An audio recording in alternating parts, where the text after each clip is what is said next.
আসসালামু আলাইকুম, সবাই কেমন আছেন? আশা করি সবাই ভালো আছেন। আমি আল্লাহর রহমতে ভালো আছি। তো আজকে আমি এখানে লাল শাক আর সরিষা শাক ভেজে নেব। এর জন্য আগে প্রথমে পেঁয়াজ, রসুন আর কাঁচামরিচটা ভেজে নিচ্ছি।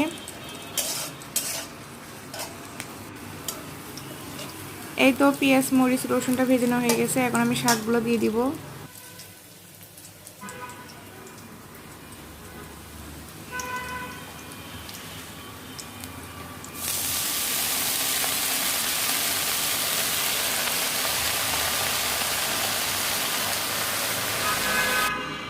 তো আজকে দুপুরে খাবার কি কি আয়োজন করেছি সেটা আপনাদের মাঝে শেয়ার করব। এখানে ছিল লাল শাক আর সরিষা শাক ভাজি, এখানে ছিল টমেটোর সালাদ, আলু ভর্তা আর অনেক মজার ডাল। ডালটা অনেক টেস্টি ছিল।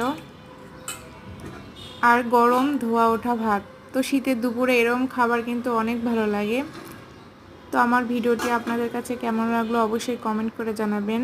ভালো লাগলে প্লিজ চ্যানেলটা সাবস্ক্রাইব করবেন, লাইক করবেন, শেয়ার করবেন। আল্লাহ হাফিজ।